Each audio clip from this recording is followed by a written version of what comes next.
हालांकि गोद में बसा एक छोटा सा गांव जहां की वादियां मन मोह लेती हैं। गांव के लोगों का जीवन बहुत ही साधारण है, लेकिन यहाँ की प्रकृति, सुंदरता और शांति लोगों को आकर्षित करती है।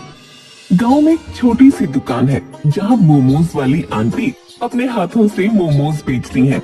उनकी दुकान के सामने से गुजरने वाले लोग अक्सर उनके मोमोज की खुशबू से आकर्षित होते हैं और उनकी दुकान पर रुक जाते हैं। मम्मा वो देखो, मोमोज की दुकान, मुझे मोमोज खाने हैं। नहीं बेटा, ऐसी दुकानों में हाइजीन का ध्यान बिल्कुल नहीं दिया जाता। मैं तुम्हें बड़े रेस्टोरेंट से मोमोज खिलाऊंगी। नहीं, मुझे यहीं से खाना है। देखो ना कितनी अच्छी खुशबू आ रही है। बहुत जिद्दी हो गई हो, अपनी जिद के आगे किसी की नहीं सुनती हो। चलो।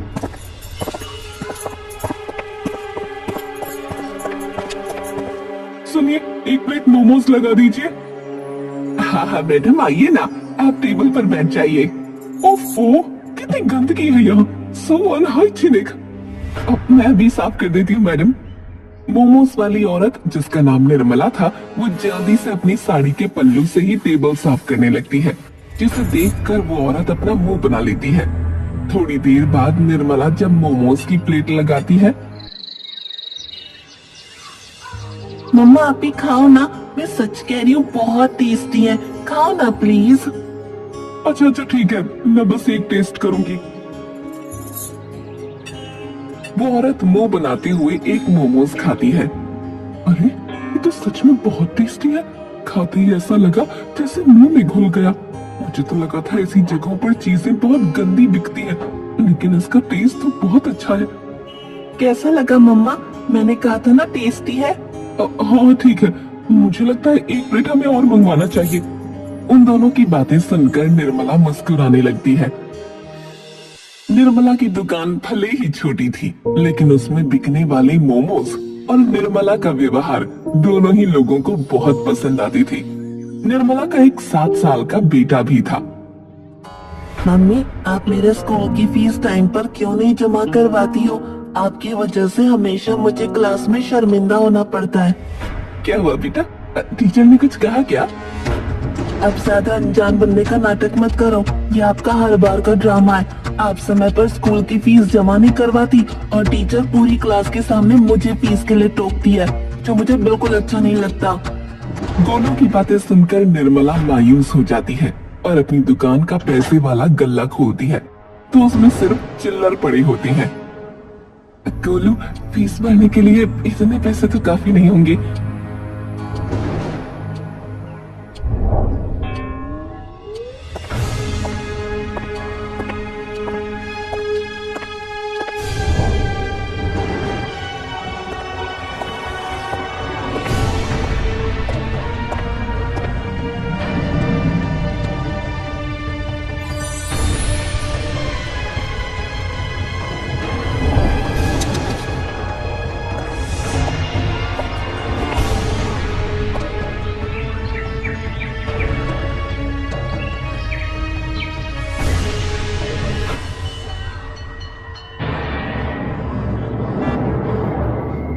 अरे निर्मला जी, आइए आइए।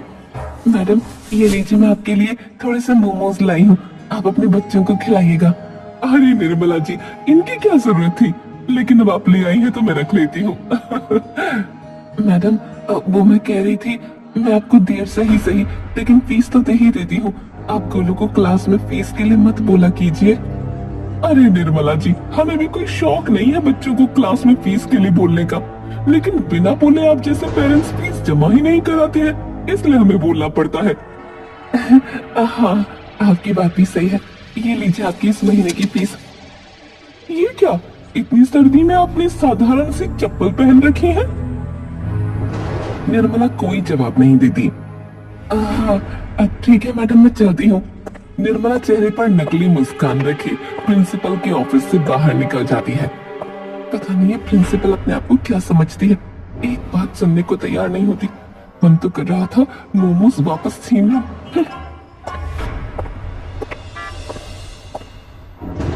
निर्मला जब वापस आती है तो देखती है कि उसकी दुकान के बाहर कुछ लोग खड़े हैं। कौन है आप लोग और यहाँ क्या करने आए हैं? मैडम जी, हमारा नाम चेतन पहलवान है। थारे पति ने मेरे से 3 लाख रुपए उधार लिए थे। अब थारा पति तो रहा नहीं, तुम्हारे पैसे तन्ने देने पड़ेंगे। लेकिन पहलवान जी, मेरे पति ने तो मुझे ऐसा कुछ भी नहीं बताया था। आखिर उन्होंने 3 लाख रुपए का क्या किया होगा? उन्हें तो मरे हुए भी काफी वक्त हो गया। देख मैडम, मैंने फालतू की बकवास नहीं सुनी। हमारे पास थारे पति का सिग्नेचर किया हुआ एग्रीमेंट है, ये देख। अब तने इसके आगे कुछ बोलना है? लेकिन इसमें तो लिखा है अगर पैसे समय पर वापस नहीं दिए तो हमारा घर आपके नाम हो जाएगा। लेकिन पहलवान जी, अगर आप ये घर ले लेंगे तो हम रहेंगे कहाँ? इस घर और दुकान के अलावा मेरे पास कुछ नहीं है। वो तो कर्ज लेने से पहले सोचना चाहिए था ना। चलो भाई चलो, रे सामान बाहर फेंकना शुरू करो। रुक जाइए, आप किसी भी सामान को हाथ नहीं लगा सकते। मैं आपके सारे पैसे लौटा दूंगी। मैं अभी आती हूँ। निर्मला भागकर घर के अंदर जाती है और अपना बहुत पुराना संदूक खोलती है जिसमें एक मोतियों का हार रखा था। हार को हाथ में लेते ही निर्मला की आंखों से आंसू छलक जाते हैं। उसे याद आता है कि शादी की पहली सालगिरह पर उसके पति ने उसे ये तोहफा दिया था। जी आपको पता है, मेरी सहेली है ना पायल, उसके पति ने पहली सालगिरह पर उसे मोतियों का हार गिफ्ट किया था। कितनी खुशकिस्मत है ना वो। अरे तुम चिंता क्यों करती हो? एक दिन हम भी बहुत बड़े आदमी बनेंगे, फिर मैं तुम्हें एक क्या पूरे 10 मोतियों का हार ला कर दूंगा। हम जिंदगी में कभी अमीर नहीं हो पाएंगे। आखिर एक छोटी सी मोमोज की दुकान से हमारा क्या होगा? शायद मेरी किस्मत में मोतियों का हार है ही नहीं। निर्मला उदास होकर सो जाती है। कुछ दिनों बाद उसकी शादी की सालगिरह थी।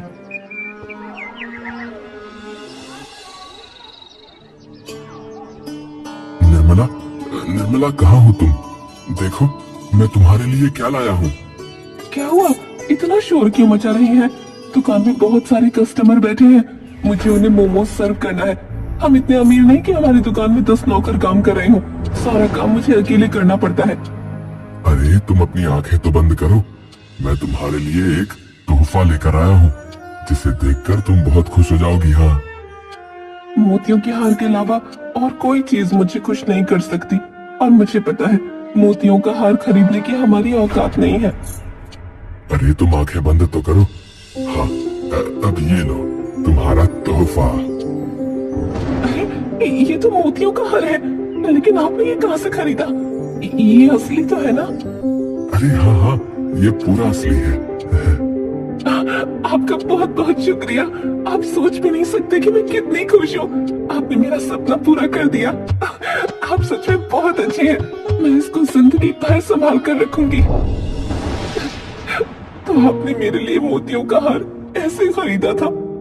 अब समझ आया, वो गलती मेरी है। मैंने ही आपको मजबूर कर दिया था। आपके जाने के बाद जब अकेले सब कुछ संभालना पड़ रहा है, तब आपकी कमी मुझे बहुत खल रही है। लीजिए पहलवान जी, इस हार की कीमत लगभग 3 लाख होगी। इसे लेकर आप हमारा घर छोड़ दीजिए। अरे असली तो है ना? है तो असली। अरे चलो रे चलो, सारे वापस चलो। अपने को जो चाहिए था मिल लिया। पहलवान अपने लोगों को लेकर वहां से चला जाता है। तब जाकर निर्मला की सांस में सांस आती है। ओह, ये जीवन इतना भी आसान नहीं है। अभी तो न जाने कितनी मुश्किलों का सामना करना बाकी है।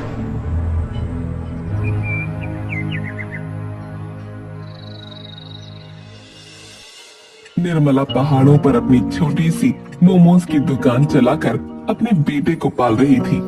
कुछ सालों बाद गोलू बड़ा हो गया था और साथ में आवारा भी। दुकान के गल्ले के सारे पैसे कहाँ गए? तूने फिर से पैसे निकाले ना? हाँ तो क्या हो गया, मुझे जरूरत थी पैसों की।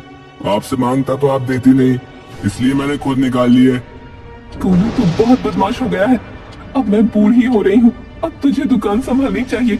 और तू है कि दिन भर दोस्तों के साथ आवारागर्दी करता रहता है। अरे तेरी उम्र में बच्चे माँ बाप की ढाल बनते हैं। तो उन बच्चों के लिए उनके माँ बाप ने बहुत कुछ किया होता है, इसलिए वो ढाल बनते हैं। आपने मेरे लिए किया ही क्या है? मुझे तो अपने दोस्तों को ये बताने में भी शर्म आती है कि आप मेरी माँ हो, समझी? उन्हें कैसा लगेगा जब उन्हें पता चलेगा कि मैं एक मोमोज बेचने वाली का बेटा हूँ? है तू सही कह रहा है। मैं तुझे पढ़ाने लिखाने और काम में इतना व्यस्त हो गई कि तुझे अच्छी परवरिश ही देना भूल गई। गोलू की बातों से निर्मला के दिल पर गहरी चोट लगती है। वो गोलू को कई बार समझाने की कोशिश करती है, लेकिन उसने अपनी माँ की कभी नहीं सुनी और अब तो उसने नशे की लत भी पकड़ ली थी। अरे पैसे कहाँ हैं? मुझे पैसे चाहिए। गोलू तू नशा करके आया है, अपना चेहरा दिखा। तूने दारू पी है? हाँ तो क्या हो गया? इसमें इतनी भी कोई बड़ी बात थोड़ी हो गई। दारू ही तो पी है, किसी का खून थोड़ी ना किया है। मेरा समय बर्बाद मत करो, मुझे पैसे चाहिए बता रहा हूँ। लेकिन तू सुबह ही तो 3,000 रुपए गले से चुरा कर ले गया था। तूने वो सारे पैसों का क्या किया? वो पैसे तो मैं जुए में हार गया। क्या इसका मतलब तूने जुआ खेलना भी शुरू कर दिया? हाँ मैंने सब शुरू कर दिया। आपको क्या परेशानी है? आप क्या चाहती हैं? आपकी तरह मैं भी अपनी जिंदगी मोमोज बेच के गुजार दूं?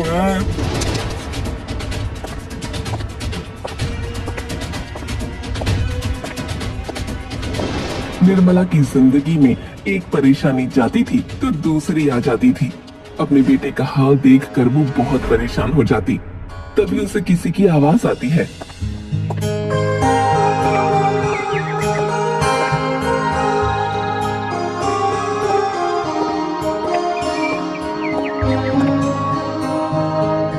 अम्मा जरा एक प्लेट मोमो लगा देना। अभी लगाती हूँ बेटी, ये लो तुम्हारे मोमोज। इतने साल बीत गए अम्मा, लेकिन आपके मोमोज का टेस्ट नहीं बदला। क्या मतलब? क्या तुम यहाँ पहले भी आती थी? अम्मा आप मुझे पहचान नहीं पाई? मैं वही लड़की हूँ जो बहुत साल पहले अपनी माँ के साथ यहाँ मोमोज खाने आई थी। आपको मेरी माँ तो जरूर याद होगी।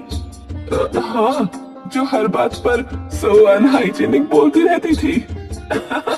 बिल्कुल सही पहचाना आपने। मैंने बचपन में आपके हाथ के बने मोमोज खाए थे। उसके बाद से आज तक मुझे ऐसे टेस्टी मोमोज कहीं नहीं मिले। सच में अम्मा, आपके हाथों में तो जादू है, जादू। और बताओ, तुम्हारी माँ कैसी है? वो तो अब इस दुनिया में नहीं रही अम्मा। ब्रेस्ट कैंसर की वजह से उनकी डेथ हो गई। ओहो, ये तो बहुत बुरा हुआ। माफ करना मैंने तुमसे ये सवाल पूछा। वैसे तुम्हारा नाम क्या है? अजीब बात है, हम दोनों एक दूसरे के बारे में इतना जानते हैं, लेकिन मुझे तुम्हारा नाम ही नहीं पता। मेरा नाम वामिका है। आपका भी तो एक बेटा था ना शायद, वो कहाँ गया? उसके बारे में तो मत ही पूछ बेटा। तेरी माँ चाहे जैसी भी हो, उसने तुझे बहुत अच्छे संस्कार दिए, और एक मैं हूँ जो अपने बेटे को अच्छे संस्कार ही नहीं दे पाई।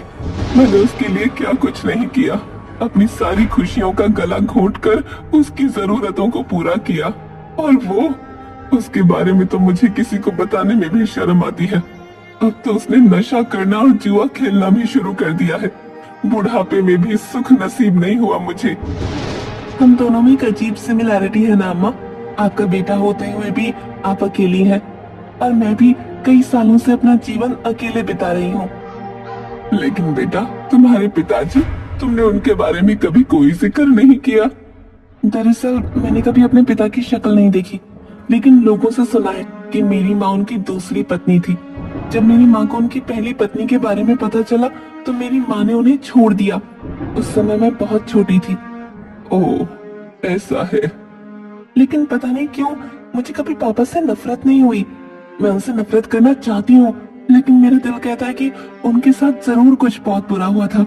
मैं आज भी उनकी तलाश में हूँ, वो मुझे जरूर मिलेंगे। भगवान भी लोगों को कैसे मोड़ पर लाकर खड़ा कर देता है। अच्छा वो सब छोड़ो, मोमोज खाने पर ध्यान दो, सारे ठंडे हो जाएंगे।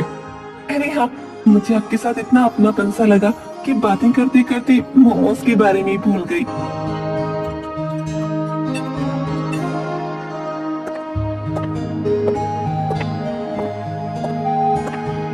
बाय बाय अम्मा, मैं यहाँ जल्दी दोबारा आऊंगी। तब तक आप अपना ख्याल रखिएगा। निर्मला ने हंसते हंसते वामिका को विदा किया। ये कुछ देर का समय वामिका के साथ उसका बहुत अच्छा गुजरा। कितनी प्यारी बच्ची है, काश भगवान मुझे भी ऐसी औलाद देती।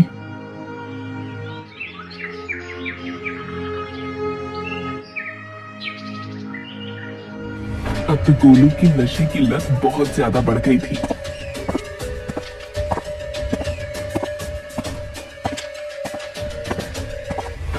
अम्मा, अम्मा, मुझे पैसे चाहिए, जल्दी दे, जल्दी दे। बहुत हो गया तेरा, अब मैं तुझे 1 रुपया नहीं देने वाली। मेरी इतनी मेहनत की कमाई तो अय्याशी में उड़ा देता है। अरे देने पड़ेंगे मुझे पैसे, समझी? नहीं तो क्या मारेगा मुझे, हाथ उठाएगा मुझ पर? बोल, अब यही सब देखना रह गया है। अम्मा पैसे दे दे मुझे, वरना सच में बहुत बुरा हो जाएगा। नहीं दूंगी। गोलू गुस्से में अपनी माँ को धक्का दे देता है। निर्मला का कमजोर शरीर बहुत दूर जाकर गिरता है। उसके सर पर चोट लगती है और सर से लगातार खून बहने लगता है। लेकिन गोलू को इन सब से कोई फिक्र नहीं थी। जमीन पर पड़ी माँ के हाथ से पैसे लेकर गोलू निकल जाता है। तभी वहां पर वामिका आती है। अम्मा, अम्मा आप कहाँ हैं?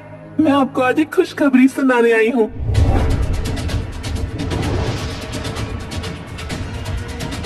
अम्मा, आपकी हालत किसने की? कोई एम्बुलेंस को बुलाओ, जल्दी करो। कुछ लोग जल्दी से एम्बुलेंस को फोन करते हैं।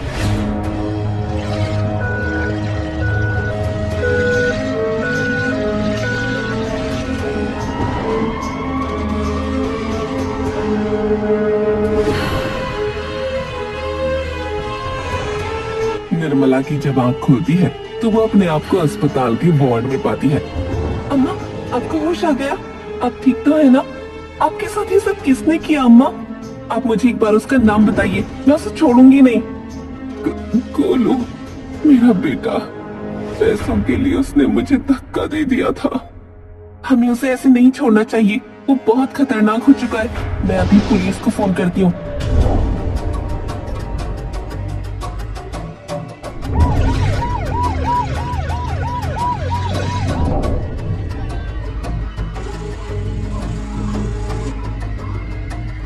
कुछ समय बाद निर्मला की हालत पहले से बेहतर हो जाती है। अम्मा चलिए, आज हम घर चलेंगे। तू बहुत प्यारी बच्ची है। मुझे नहीं पता तेरा मेरा क्या रिश्ता है, पर मुझे ऐसा लगता है हमारे बीच कुछ बहुत गहरा रिश्ता है। डॉक्टर ने आपको इमोशनल होने से मना किया है और ज्यादा टेंशन लेने की जरूरत नहीं है। गोलू को मैंने बाल सुधार केंद्र में भिजवा दिया है। देखिएगा, वो वहाँ से बिल्कुल ठीक होकर आएगा।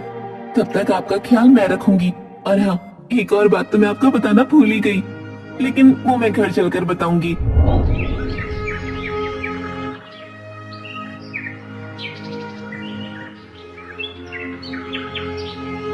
निर्मला और वामिका घर आ जाते हैं। बेटा, तू मुझे कुछ बताने वाली थी। हाँ, वो मैं ये कह रही थी कि मेरे पिताजी का पता चल गया है, लेकिन अभी मैं उनसे मिली नहीं हूँ। यहाँ से जाने के बाद मैं सबसे पहले उनसे मिलने वाली हूँ।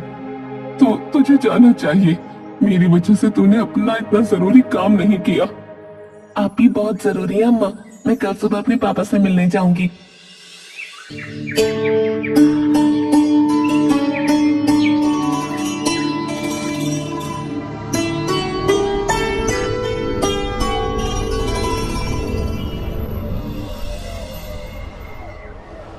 वो वृद्धाश्रम में थे और वो अपना अतीत पूरी तरह से भूल चुके थे। पापा, कौन हो तुम? और तुमने मुझे पापा क्यों कहा? मैं आपकी बेटी हूँ पापा। आप मुझे भूल चुके हैं। बहुत मुश्किल से आपका पता लगाया मैंने। हाँ, ये सच है कि मैं अपना अतीत भूल चुका हूँ, पर तुमसे मिलकर बहुत अच्छा लगा बेटा। अगर मैं आपको अपने साथ कहीं चलने को कहूँ तो आप चलेंगे? वामिका का पिता राजी हो जाता है। वामिका अपने पिता को उन्हीं पहाड़ों के बीच निर्मला के घर ले जाती है। वही पहाड़, वही रास्ता, वही सुंदरता, उन्हें कुछ कुछ याद आ रहा था। क्या हुआ पापा, आप ठीक तो है ना? मुझे ऐसा लग रहा है इस जगह से मेरा बहुत पुराना नाता है। आप इस जगह को जानते हैं? इसका मतलब मैं आपको सही जगह लाई हूँ। वामिका अपने पिता को लेकर जैसे ही निर्मला के घर पहुंचती है, अम्मा देखो मेरे साथ कौन आया है। निर्मला जैसे ही वामिका के पिता को देखती है, उसकी आंखें फटी की फटी रह जाती हैं। वामिका के पिता भी निर्मला को देखकर हैरान हो जाती हैं। तुम जिंदा हो? इतने सालों से कहाँ थे? तुम्हारे होते हुए भी मैं एक विधवा की जिंदगी जी रही थी। अम्मा आप क्या कह रही है? लगता है आपको कुछ गलतफहमी हो रही है। निर्मला मुझे सब याद आ गया। तुम्हारी शक्ल देखते ही मैं तुम्हें पहचान गया। मेरी याददाश्त लौट आई। आपकी याददाश्त लौट आई? इसका मतलब जो मैं समझ रही हूँ वही सच है। आपकी वो पहली पत्नी जिसकी वजह से मेरी माँ ने आपको छोड़ दिया था, वो ये है। निर्मला ही मेरी पहली पत्नी है। आज तक लगता था मेरे पिता गलत नहीं है, लेकिन आप तो सच में एक बहुत घटिया इंसान है।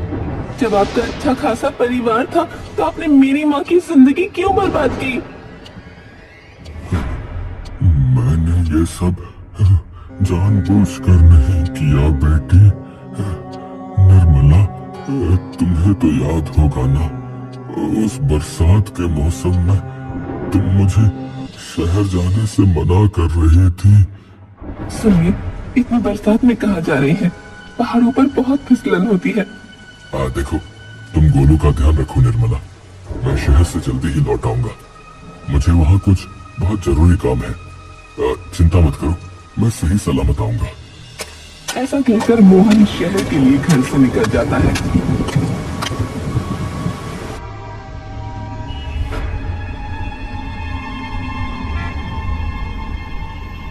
वो जैसे ही शहर पहुंचता है, उसकी नजर एक लड़की पड़ जाती है जो नदी में कूदकर अपनी जान दे रही थी। तुम क्या कर रही हो? पागल हो गई हो? यहाँ आओ। मुझे मर जाने दो, मैं जीना नहीं चाहती। मोहन ने उस लड़की को अपनी सूझबूझ से बचा लिया। तुमने मुझे मरने क्यों नहीं दिया? मैं इस दुनिया में जीना नहीं चाहती। लेकिन तुम मरना क्यों चाहती हो? मैं जिससे प्यार करती थी उसके लिए सब कुछ छोड़कर भाग आई, और वो यहाँ आया ही नहीं, और ना ही वो मेरा फोन उठा रहा है। अब तुम ही बताओ क्या करूं मैं? तो तुम्हें लगता है कि मरने से सारी समस्या खत्म हो जाएगी? हाँ, अगर मैं जिंदा रही तो मेरे माँ बाप मुझे मार डालेंगे, और फिर मुझ भागी हुई लड़की से शादी भी कौन करेगा? तुम करोगे? बताओ, क्या तुम करोगे मुझसे शादी? मोहन को उस समय उस लड़की की जान किसी भी हालत में बचानी थी, इसलिए उसने शादी के लिए हाँ कर दी। मोहन उस लड़की को सब कुछ बता देना चाहता था, लेकिन उसकी हालत देखकर वो उसे कुछ बता ही नहीं पाया।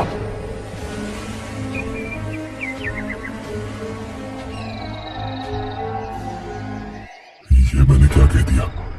निर्मला को क्या जवाब दूंगा? हे भगवान, ये तूने मुझे कैसी दुविधा में डाल दिया। मोहन ने टेंशन में शराब पी ली, और शराब के नशे में उसे उस लड़की और निर्मला के बीच कोई फर्क नहीं दिखा। उस रात कुछ ऐसा हुआ जो मोहन नहीं करना चाहता था।